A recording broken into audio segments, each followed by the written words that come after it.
आज हम बात करने वाले हैं फाइनेंशियल फ्रीडम किताब के बारे में, जिसे ग्रैंड सबेटिया ने लिखा है। इस बुक में ऑथर हमें कम समय में ज्यादा पैसे कमाकर फाइनेंशियल फ्रीडम हासिल करने के लिए 7 स्टेप्स प्रोसेस के बारे में सिखाते हैं। तो अगर आप कम समय में ज्यादा पैसे कमाने की कला सीखना चाहते हैं तो यह किताब सिर्फ आपके लिए ही बनी है, ताकि आप कम समय में ज्यादा पैसे कमा पाएं। कैसे मैंने 5 साल में $2 से $1 मिलियन कमाए। यहाँ ऑथर हमें ये दिखाते हैं कि कैसे उन्होंने इन 7 स्टेप्स को फॉलो करके $2 से 5 साल के अंदर $1 मिलियन की नेटवर्थ बनाई। स्टेप 1, आपका नंबर क्या है। आपको फाइनेंशियली फ्री होने के लिए कितने पैसों की जरूरत है, इसका पता करें। स्टेप 2, कैलकुलेट करें कि आप आज कहाँ हैं।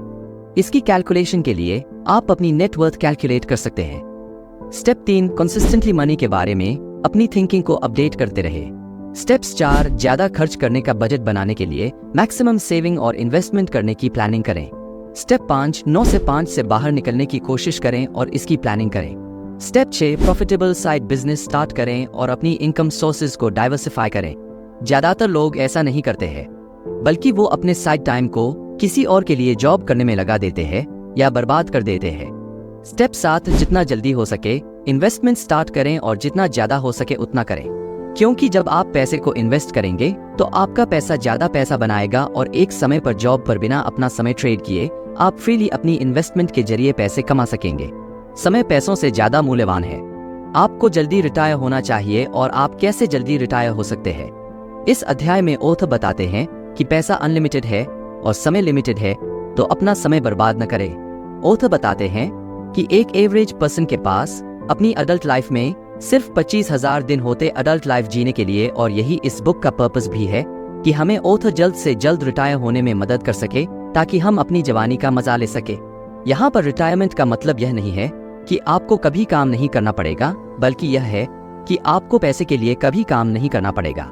इसी पर्पस के लिए ऑथर हमें रिटायर होने वाले ट्रेडिशनल तरीकों की बजाय नए इंफॉर्मेशन वर्ल्ड की अपॉर्चुनिटीज का फायदा उठाते हुए जल्दी रिटायरमेंट प्लानिंग करने की सलाह देते हैं।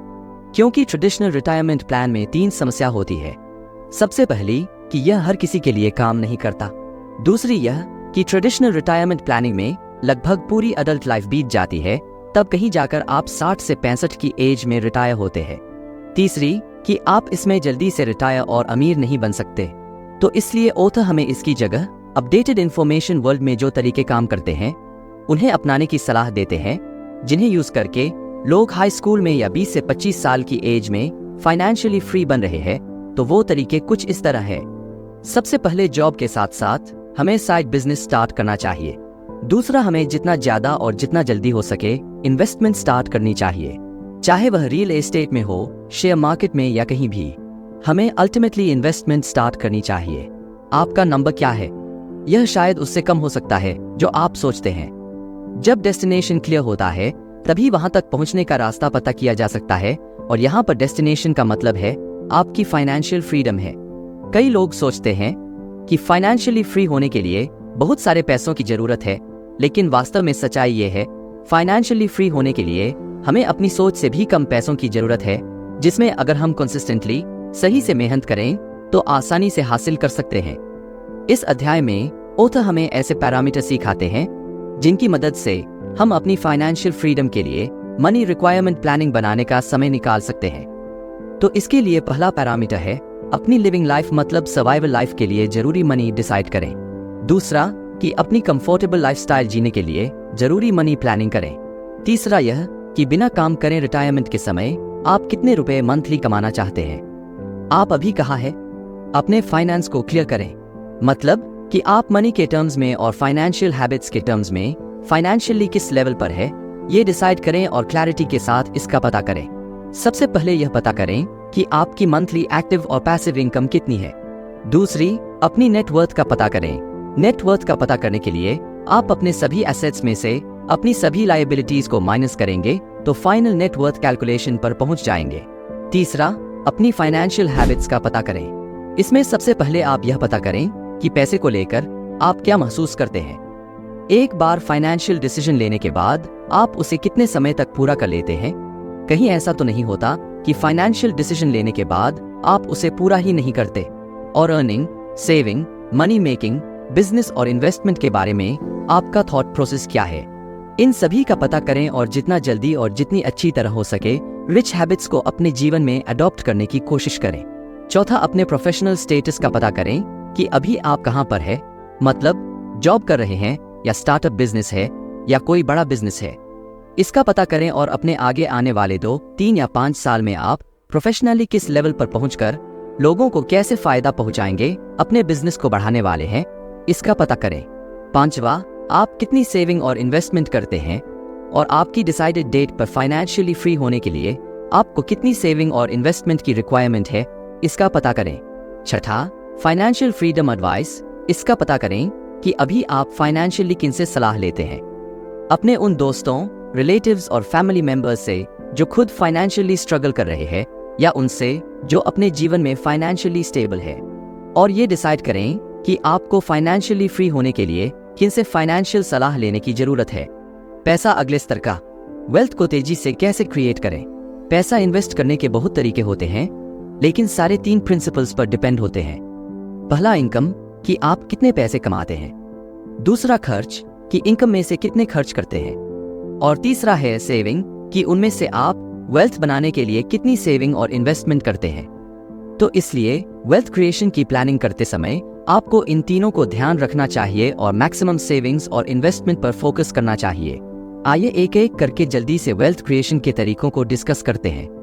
पहला है एंटरप्राइज माइंड डेवलप करें, मतलब अपने हर घंटे और हर मिनट की अर्निंग को कैलकुलेट करें और उसके अकॉर्डिंग प्लान करें कि आप कितने पैसे कमाना चाहते हैं और उसके लिए आपको हर घंटे कितने पैसे कमाने की जरूरत है।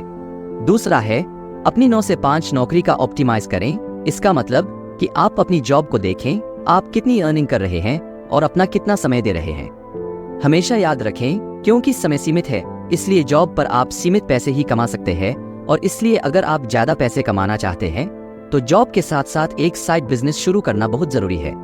तीसरा, अपना साइड बिजनेस शुरू करें। अपनी इनकम सोर्सेज को डाइवर्सिफाई, यानी अलग अलग जगह से कमाने के लिए जॉब के साथ साथ एक साइड बिजनेस शुरू करें। चौथा, अपने साइड बिजनेस को पैसिव इनकम में बदले। इसके लिए आप साइड बिजनेस को साइड बाय साइड बढ़ाते रहे और अपना बिजनेस करने के लिए लोगों को हायर करें ताकि इससे उन्हें भी एम्प्लॉयमेंट मिले और आपका बिजनेस आपके बिना चलने से आप जॉब के साथ पैसिव इनकम भी कमाएं। पांचवा तरीका है इन्वेस्टमेंट करें, जितना जल्दी और जितना ज्यादा हो सके। फाइनेंशियल एजुकेशन, इन्वेस्टमेंट एजुकेशन को हासिल करके और शेयर मार्केट, रियल एस्टेट और जितने भी इन्वेस्टमेंट के तरीके आपने सीखे हैं उसमें इन्वेस्ट करें ताकि अपनी डिसाइडेड डेट से पहले आप उन इन्वेस्ट किए हुए पैसे से पैसिव इनकम कमाते हुए आप फाइनेंशियली फ्री हो सके। क्या यह इसके लायक है?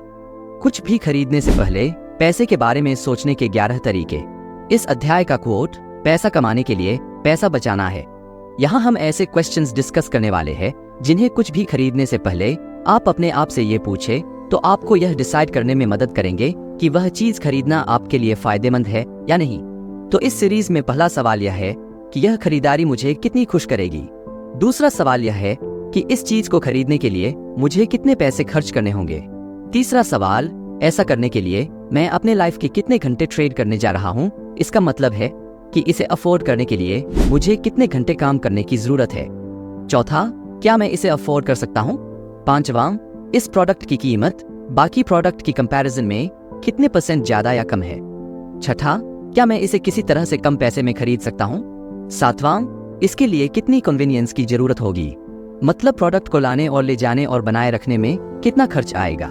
आठवां क्वेश्चन, मुझे इसके लिए हर साल कितने रुपए की कॉस्ट लगेगी या मेरी लाइफ टाइम में हर साल कितने रुपए की कीमत इसे मेंटेन करने में लगेगी।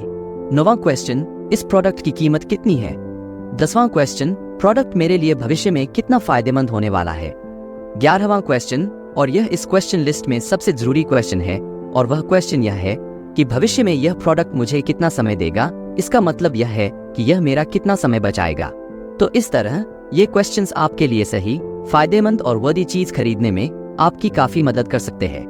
एक ऐसा बजट जिसकी आपको जरूरत होगी। फ्री रहकर अपने सेविंग रेट को 25% तक कैसे बढ़ाया जाए। यहाँ हम बजट के बारे में बात नहीं करेंगे। बजट का मतलब है आप अपने छोटे छोटे खर्चों में कटौती करके पैसे बचाने के लिए एक बजट बनाएं। लेकिन इसमें हम बात करेंगे कि आप अपने बड़े खर्चों जैसे घर, ट्रांसपोर्ट के खर्च को कैसे बचा सकते हैं। तो आइए एक एक करके इन पैसे बचाने के आइडियाज पर डिस्कशन करते हैं। घर के खर्चों को बचाने के लिए हो सकता है कि आप फाइनेंशियली फ्री होने से पहले एक छोटे से अपार्टमेंट में रह रहे हों या किसी साथ पढ़ने वाले या अपने पड़ोसी के साथ अपना रूम शेयर कर रहे हों।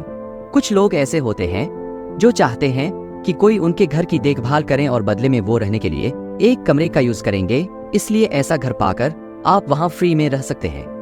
रहने के खर्च को कम करने के लिए आप एक 2 या 3 बेडरूम का अपार्टमेंट किराए पर ले सकते हैं और उनमें से सिर्फ एक में रह सकते हैं, बाकी 2 आप किसी और को किराए पर दे सकते हैं। आने वाले पैसे से आप उसका किराया देकर एक तरह से फ्री में रह सकते हैं और शायद कुछ ज्यादा भी कमा सकते हैं। इसी की तरह ट्रांसपोर्टेशन बजट के लिए आप जब तक फाइनेंशियली फ्री नहीं होते तब तक पब्लिक ट्रांसपोर्ट या किसी सस्ते ट्रांसपोर्ट में सफर कर सकते हैं या अपने किसी दोस्त के साथ अपने ऑफिस और जरूरत की जगह पर आ जा सकते हैं। इसी तरह आप इन टिप्स को यूज करके आप अपने हाउसिंग और ट्रांसपोर्टेशन खर्च को कम करके उन पैसे से ज्यादा सेविंग कर सकते हैं। अपनी 9 से 5 की नौकरी को ऑप्टिमाइज करें। अपनी फुल टाइम जॉब को फाइनेंशियल फ्रीडम के लिए एक लॉन्चिंग पैड के रूप में बदलें। अगर आप ज्यादा पैसे कमाना चाहते हैं और अपने फाइनेंशियली फ्री नंबर को जल्दी से हिट करना चाहते हैं तो आपके लिए अपनी जॉब को ऑप्टिमाइज करना बहुत जरूरी है। इसमें आपकी शॉर्ट टर्म स्ट्रैटेजी अपनी स्किल सेट को बेहतर करके सैलरी, इंसेंटिव्स और जॉब के फायदों को मैक्सिमाइज करना होना चाहिए। आपकी लॉन्ग टर्म स्ट्रैटेजी यह होनी चाहिए कि आप अपनी इंफॉर्मेशन स्किल्स में सुधार करें और लोगों के स्किल्स, इंफॉर्मेशन और टैलेंट को एक जगह लाकर अपनी कंपनी को सक्सेसफुल बनाएं। यहाँ कुछ तरीके हैं जिन्हें इस्तेमाल करके आप अपनी सैलरी, इंसेंटिव और नौकरी के बेनिफिट्स को मैक्सिमाइज कर सकते हैं। सबसे पहले जॉब के बेनिफिट्स को मैक्सिमाइज करने के बारे में डिस्कस करते हैं। अपनी जॉब बेनिफिट्स को मैक्सिमाइज करने के लिए आप अपनी कंपनी के एचआर से मिलकर उनसे ज्यादा बेनिफिट्स प्रोवाइड कराने के बारे में बात कर सकते हैं। आपको कंपनी से इंश्योरेंस पॉलिसीज मिलनी चाहिए। अगर आप अपनी जॉब के किसी बेनिफिट से दुखी है तो अपने मन चाहे बेनिफिट हासिल करने के लिए नेगोशिएशन करने की कोशिश करें। इन टिप्स को आप अपनी सैलरी ऑप्टिमाइज करने के लिए इस्तेमाल कर सकते हैं। अपने स्किल को इम्प्रूव करके ज्यादा इंसेंटिव्स कमा। कंपनी के साथ सैलरी की जगह परसेंटेज बेस पर काम करके, काम के लिए ज्यादा सैलरी ऑफर करने वाली कंपनी में काम करके। तो इस तरह इन टिप्स को यूज करके आप अपनी जॉब की सैलरी और बेनिफिट्स को मैक्सिमाइज कर सकते हैं। और हमेशा याद रखें कि स्किल्स और नेटवर्क आपकी शॉर्ट टर्म और लॉन्ग टर्म दोनों सक्सेस में मदद करेंगे। इसलिए सबसे ज्यादा फोकस अपनी स्किल्स और अपने नेटवर्क को इंक्रीज करने पर करें। ज्यादा पैसे कैसे कमाएं? कम समय में एक प्रॉफिटेबल साइड हसल। जैसा कि हम सब जानते हैं कि साइड हसल करने का मतलब होता है अपनी जिंदगी में काम के अलावा बचे बाकी समय में कुछ काम करना। अपनी इनकम को डाइवर्सिफाई करने के लिए, कुछ नया सीखे और ट्राई करने के लिए मिनिमम रिस्क के साथ साइड बिजनेस शुरू करना बहुत फायदेमंद हो सकता है। साइड हसल आप 2 तरीके से कर सकते हैं, किसी और के लिए काम करके या अपने लिए काम करके। अगर आप अपने लिए काम करते हैं तो आप काफी सीखेंगे और आपको काफी खुशी महसूस होगी। लेकिन अगर आप किसी और के लिए काम करेंगे तो सिर्फ आपको पेमेंट मिलेगी जैसे जॉब में मिली है। ऐसे में आगे बिजनेस और इन्वेस्टमेंट के लिए काम करने के लिए समय न मिल पाने की वजह से शायद फाइनेंशियली फ्री होने के रास्ते आपके लिए मुश्किल हो जाएंगे। इसलिए साइड हसल में आपको सबसे पहले बिजनेस करने को प्रायोरिटी देनी चाहिए। साइड बिजनेस या साइड वर्क करने के लिए आप इन स्टेप्स को अपनाकर काफी आसानी से अच्छा फैसला ले सकते हैं। सबसे पहले अपने पैशन को ढूंढें और उसके लिए लोगों को फायदा पहुंचाने के लिए अपना स्किल्स डेवलप करने के लिए साथ साथ कोई काम शुरू करें। दूसरा, काम शुरू करने के बाद उसको एक मनी अर्निंग प्लेटफॉर्म में कन्वर्ट करें और इसके लिए आप इन टिप्स की मदद ले सकते हैं ताकि आप अच्छी पेमेंट मार्केट से डिमांड कर सके। सबसे पहले अपने कस्टमर्स को कॉम्पिटिटर्स से अच्छी सर्विस और बेनिफिट्स देने के लिए अपनी स्किल्स को बेहतर बनाएं। फिर उतना ही थोड़ा कम चार्ज करें जितना कॉम्पिटिटर्स चार्ज कर रहे हैं। क्वालिटी वर्क के जरिए मार्केट में अपनी एक वैल्यू और रेप्यूटेशन बनाएं। बिजनेस बिल्डिंग के बारे में सीखकर अपने बिजनेस को step by step scale up करते चले जाएं। 7 कदम तेजी से निवेश इन्वेस्ट करने के लिए अपने पैसे कमाने में तेजी लाएं। ये 7 स्ट्रैटेजीज इन 5 कॉन्सेप्ट्स पर बेस्ड हैं जो आपको सीधे अफेक्ट कर सकती हैं। इसलिए इन्हें जरूरत के अकॉर्डिंग पढ़ा और यूज किया जाना चाहिए। पहला कॉन्सेप्ट है अपने रिस्क को मिनिमाइज करें। दूसरा है फीस को मिनिमाइज करें। तीसरा, अपने कंट्रीब्यूशन में टैक्स को कम से कम करें। चौथा है अपने रिटर्न्स को मैक्सिमाइज करें। पांचवा है अपने विड्रॉल टैक्सेस को कम करें। और हमेशा से मन में रखना कि जिसकी आपको समझ न हो वहां इन्वेस्ट न करें। आइए एक एक करके 7 स्ट्रैटेजीज पर डिस्कस करते हैं। पहला स्टेप है अपने शॉर्ट टर्म और लॉन्ग टर्म इन्वेस्टमेंट को अलग अलग करें। मतलब जितने आप शॉर्ट टर्म इन्वेस्टमेंट से पैसा कमाना चाहते हैं उन्हें अलग रखें और लॉन्ग टर्म में जिन इन्वेस्टमेंट से कमाना चाहते हैं उन्हें अलग तरीके से प्लान करें। पता करें कि आपको कितना इन्वेस्ट करना ही करना है। जैसा कि हम सभी जानते हैं कि जितनी ज्यादा हम सेविंग्स करेंगे उतना ही ज्यादा हम इन्वेस्ट करेंगे और जितना हम इन्वेस्ट करेंगे उतना ज्यादा हम अपने फाइनेंशियल फ्रीडम के गोल को हासिल कर सकते हैं। इसलिए इसका एक प्लान बनाएं कि कितना पैसा लगातार आप सेव और इन्वेस्ट करने वाले हैं। टारगेट एसेट एलोकेशन को डिसाइड करें। मतलब आप अपनी इन्वेस्टमेंट इनकम में से कितने % इनकम को किस जगह, मतलब stock, bonds, real estate, business आदि में इन्वेस्ट करने वाले हैं, इसकी प्लानिंग करें। अपना इन्वेस्टमेंट इवैल्यूएट करें। मतलब डिफरेंट सेक्टर्स में इन्वेस्ट करने के लिए लगने वाली फीस को सही से इवैल्यूएट करने की कोशिश करें ताकि मिनिमम फीस को भरना पड़े। सही इन्वेस्टमेंट को चुनें। इन्वेस्टमेंट करते समय 2 बातों का ध्यान रखें। सबसे पहले आपकी मनी सिक्योर रहे और दूसरा आपके टारगेट डेट तक इतने पैसे बढ़ाने की संभावना ज्यादा हो जितने आप चाहते हैं। अपने टैक्स एडवांटेज अकाउंट को मैक्सिमाइज करें। टैक्सेस आपके फ्यूचर इन्वेस्टमेंट अर्निंग का बहुत बड़ा हिस्सा ले सकता है, इसलिए जरूरत है कि टैक्स को शुरू से ही मिनिमाइज करने की प्लानिंग की जाए।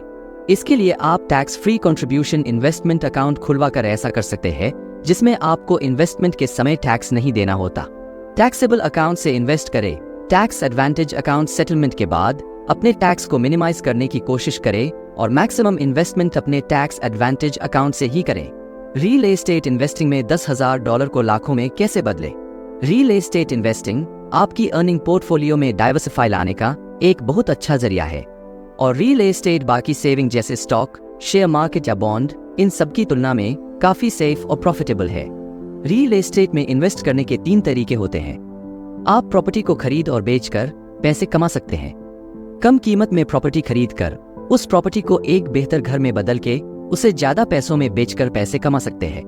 आप प्रॉपर्टी खरीद सकते हैं और इसे लॉन्ग टर्म के लिए रख सकते हैं और बाद में कीमत बढ़ने पर आप इसे बेचकर पैसे कमा सकते हैं। यह 9 टिप्स आपको एक प्रॉफिटेबल प्रॉपर्टी पता करने में मददगार रहेंगे। एक रियल एस्टेट इन्वेस्टमेंट क्राइटेरिया को डेवलप करके उसका पालन करें। 2 एक बजट सेट करें और प्री अप्रूव्ड होम लोन ले लें। 3 ज्यादा से किराया और पॉजिटिव कैश फ्लो देने वाली प्रॉपर्टीज का पता करें। 4 रियल्टर या प्रॉपर्टी एजेंट्स को ढूंढें जो आपकी प्रॉपर्टी को मेंटेन करने में काफी मेहनत करें। 5 जैसे ही प्रॉफिटेबल प्रॉपर्टी देखें तुरंत जल्दी से जल्दी मौका मिलते ही उसे खरीद ले। 6 कम कीमत में बिकने वाली प्रॉपर्टीज को ढूंढते रहे। 7 अपने आसपास के प्रॉपर्टीज को देखते रहे। 8 एक्सपीरियंस प्रॉपर्टी होम मैनेजर का पता लगाए। 9 जब जरूरत हो तो प्रॉपर्टी सेल्स के लिए तैयार रहें। अपनी बाकी की जिंदगी के लिए निवेश, इन्वेस्टमेंट करने से कैसे दूर रहें। अगर आप जल्दी रिटायर होना चाहते हैं तो आपको सही इन्वेस्टमेंट विड्रॉल स्ट्रैटेजी डेवलप करनी चाहिए जिसमें आपके बिना काम किए भी आपका पैसा तेजी से बढ़ता रहा। अपनी रिटायरमेंट के बाद टैक्स को बचाते हुए लगातार कमाई करने के लिए इन टिप्स को फॉलो करें। जितना ज्यादा हो सकता है अपनी इन्वेस्टमेंट से दूर रहे और हमेशा इससे पैसिवली बिल्ड करते रहे। टैक्स सेविंग्स के लिए मैक्सिमम कोशिश करें। मैक्सिमम टैक्स एडवांटेज अकाउंट से मनी विथड्रॉ करें। आप एडवांटेज विड्रॉ स्ट्रैटेजी का भी इस्तेमाल कर सकते हैं। और फाइनली, अगर आप जल्दी रिटायर होने का प्लान बना रहे हैं तो रिटायर होने के बाद अपना एक क्लियर फोकस सेट करें।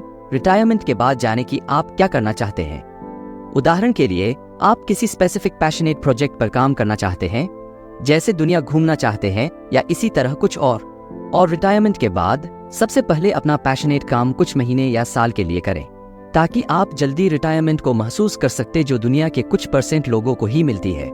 क्योंकि फ्रीडम अनलिमिटेड है और जब आप इसे खेलते हैं तो आप भी असीम बनने लगते हैं। दोस्तों, आपको ये बुक कैसी लगी हमें कमेंट में जरूर बताएं। धन्यवाद।